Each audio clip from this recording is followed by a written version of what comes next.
নমস্কার বন্ধুরা, সরমার রান্নাঘরের আরও একটা নতুন রেসিপিতে আপনাদের সকলকে স্বাগতম। আজকে শেয়ার করব শীতের সবথেকে জনপ্রিয় বেতর শাকের রেসিপি, যেটা খেতে কিন্তু অসাধারণ লাগে। তাহলে চলুন শুরু করে ফেলি। প্রথমে আমি এখানে কিছু বেতর শাক নিয়েছি। বেতর শাকগুলো আমি ছোট ছোট করে কেটে নিয়েছি, তবে খুব ছোট ছোট করে কাটিনি, সামান্য একটু বড় বড় রেখেছি। এই রকম নাহলে কিন্তু বেতর শাকগুলো একদম গলে যাবে। এরকম একটু বড় বড় টুকরো করে কেটে নেবেন, কারণ এগুলো কচি বেতর শাক। শাকগুলো আমি ভালো করে ধুয়ে নিয়েছি। এরপর আমি এখানে কিছু আলু আর কিছু বেগুন নিয়েছি। বেগুনগুলো এরকম ছোটো ছোটো করে কেটে নিয়েছি, আর আলু এরকম ছোটো ছোটো করে কেটে নিয়েছি। এরপর চলে যাই মূল রান্নায়। তার জন্য ওভেনে একটা কড়াই বসিয়ে কড়াইটা ভালো করে গরম করে নিয়েছি। এরপর এর মধ্যে দিয়ে দিচ্ছি কিছুটা সর্ষের তেল। সর্ষের তেলটা ভালো করে গরম করে নেব। তেল গরম হয়ে গেলে এর মধ্যে আমি এই আলু আর বেগুন দিয়ে দিচ্ছি। আলু আর বেগুন দিয়ে এগুলো সামান্য একটু নেড়ে নেব।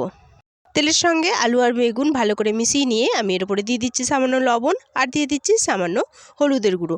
লবণ আর হলুদ গুঁড়ো দিয়ে আলু আর এই বেগুন খুব ভালো করে ভেজে নেব, লাল লাল করে। আলু আর বেগুন দিয়ে এই শাক রান্না করলে এটা কিন্তু খেতে খুব সুন্দর লাগে। এর সাথে আপনারা ডালের বড়িও অ্যাড করতে পারেন। আমি এখানে আজকে ডালের বড়ি ব্যবহার করছি না, তবে ডালের বড়ি দিলেও এটা কিন্তু খেতে খুব সুন্দর লাগে। এরপর আলু আর বেগুনটা একটু তাড়াতাড়ি ভাজা করার জন্য আমি এটাকে ঢেকে দিয়েছি 2 মিনিটের জন্য। 2 মিনিট পর ঢাকাটা খুলে দেখিয়ে দিচ্ছি। দেখুন, বেগুন আর আলু অনেকটাই নরম হয়ে এসেছে। এরপর নেড়ে চেড়ে এটা একদম ভালো করে ভেজে নেব, যতক্ষণ না আলুটা একদম সিদ্ধ হয়ে যাচ্ছে, হাফ সিদ্ধ। মিডিয়াম আছে এই আলু আর বেগুন ভেজে নিচ্ছি। এই বেতর শাক এই শীতের সময়ে খেতে কিন্তু খুব সুন্দর লাগে। শুধু ভাজা করে নয়, এটা আপনারা ডাল দিয়েও কিন্তু রান্না করতে পারেন। এটা তাতেও কিন্তু খুব সুন্দর লাগে। ডাল দিয়ে রান্নার রেসিপি আমি আপনাদের সঙ্গে পরে শেয়ার করব। দেখুন, আলুগুলো আমি অনবরত নেড়ে নেড়ে ভেজে নিয়েছি। এরপর তেল ঝরিয়ে আলু আর বেগুনগুলো একটা পাত্রের মধ্যে তুলে নিচ্ছি। সব আলু বেগুনগুলো আমার তোলা হয়ে গেছে। এরপর এর মধ্যে সামান্য একটু তেল দিয়ে এই তেলের মধ্যেই ফোড়ন দেব সামান্য হাফ চামচ মতো কালো জিরে। কালো জিরে যে কোনো শাকেতে খেতে খুব সুন্দর লাগে। আর দিয়ে দিচ্ছি কয়েকটা চেরা কাঁচা লঙ্কা। এখানে আপনারা শুকনো লঙ্কাও অ্যাড করতে পারেন। লঙ্কা দিয়ে এরপর ফোড়নটা খুব ভালো করে ভেজে নেব।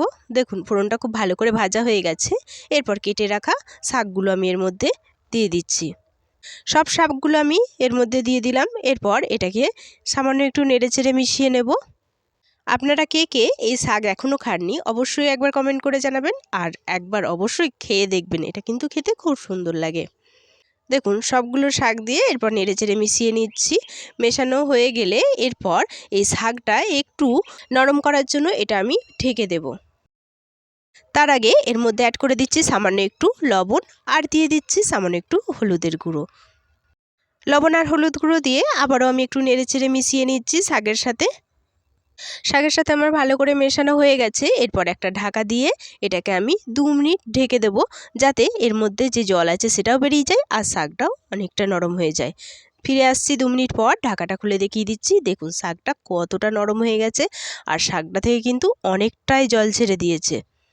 এই শাকের মধ্যে আর অতিরিক্ত জল দেওয়ার প্রয়োজন নেই। এই জলেতেই শাকটা কিন্তু খুব ভালোভাবে সিদ্ধ হয়ে যাবে। এরপর নেড়ে ছেড়ে এই শাকটা আমি রান্না করে নেব, আর ঢাকা দেওয়ার প্রয়োজন হবে না। যতক্ষণ পর্যন্ত না এই জলটা শুকিয়ে আসছে, ততক্ষণ পর্যন্ত এই শাকটা কিন্তু নেড়ে নেড়ে রান্না করে নিতে হবে। দেখুন কতটা জল বেরিয়েছে। এই জলটা কিন্তু সবই আমি শুকিয়ে নেব। এই জলেতেই শাকটা খুব ভালোভাবে সিদ্ধ হয়ে যাবে।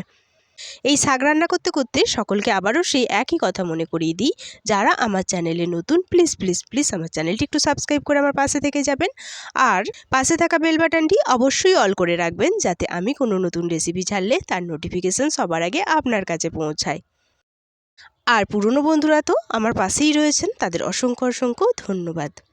দেখুন, কিছুক্ষণ রান্না করে নিয়েছি, শাকের জলটা একদম শুকিয়ে গেছে। এরপর আমি এর মধ্যে অ্যাড করে দিচ্ছি ভেজে রাখা আলু আর বেগুন। আলু আর বেগুন দিয়ে এরপর নেড়ে চেড়ে ভালো করে মিশিয়ে নেব। আলু বেগুন দিয়ে মিশিয়ে নিয়ে এই শাকটা আরও কিছুক্ষণ ভেজে নেব, যতক্ষণ না শাকটা থেকে সমস্ত জলটা শুকিয়ে যায়। এই শাকের মধ্যে জল থাকলে পরে কিন্তু এই শাকটা খেতে ভালো লাগে না। তাই একদম শুকনো শুকনো করে এই শাকটা আমি ভেজে নেব, যতক্ষণ না কড়াইয়ের গায়ে এটা লেগে যাচ্ছে। মিডিয়াম ফ্লেমে আমি এই শাকটাকে এরপর ভেজে নিচ্ছি। এইভাবে অনবরত নেড়ে নেড়েই শাকটাকে ভেজে নেব। আর এই সময় শাকের টেস্টটা আরেকটু বাড়ানোর জন্য এর মধ্যে অ্যাড করে দিচ্ছি সামান্য একটু চিনি। যেরকম মিষ্টি আপনারা খেতে চাইবেন সেই অনুযায়ী চিনি দেবেন। আমি একদম হালকা একটু মিষ্টি দিয়েছি। চিনি দিয়ে আবারও নেড়ে চেড়ে খুব ভালো করে মিশিয়ে নেব। মিশিয়ে এটাকে কিছুক্ষণ আরও রান্না করে নিচ্ছি। দেখুন আরও কিছুক্ষণ রান্না করে নিয়েছি, শাকটা একদম শুকনো শুকনো হয়ে গেছে আর কড়াইয়ের গায়ে কিন্তু লেগে যাচ্ছে। আমার বেতর শাক রান্না একদম কমপ্লিট।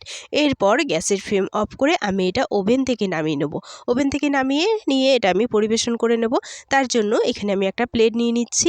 এই প্লেটের মধ্যে এরপর এই গরম গরম শাক ভাজাটা আমি পরিবেশন করে নেব। আলু বেগুন দিয়ে বেতর শাক ভাজা কিন্তু গরম গরম ভাতের সাথে খেতে অসাধারণ লাগে। দেখুন এটা দেখতেও কত সুন্দর হয়েছে। যে বেতর শাক খায় না সেও কিন্তু এইভাবে রান্না করলে হাত চেটে খাবে। সকলের কাছে অনুরোধ রইল অবশ্যই একবার এইভাবে বাড়িতে বেতর শাকটা রান্না করে দেখতে পারেন। দেখুন আমার পরিবেশন করা হয়ে গেছে আর এটা দেখতে কতটা লোভনীয় হয়েছে। তাহলে আমার আজকের রেসিপিটা কেমন লাগলো তা অবশ্যই কমেন্টে জানানোর অনুরোধ রইল। আজ এই পর্যন্তই, ফিরে আসবো আবারও একটা নতুন রেসিপি নিয়ে। ততক্ষণ সবাই সুস্থ থাকবেন, ভালো থাকবেন। সকলকে অনেক অনেক ধন্যবাদ।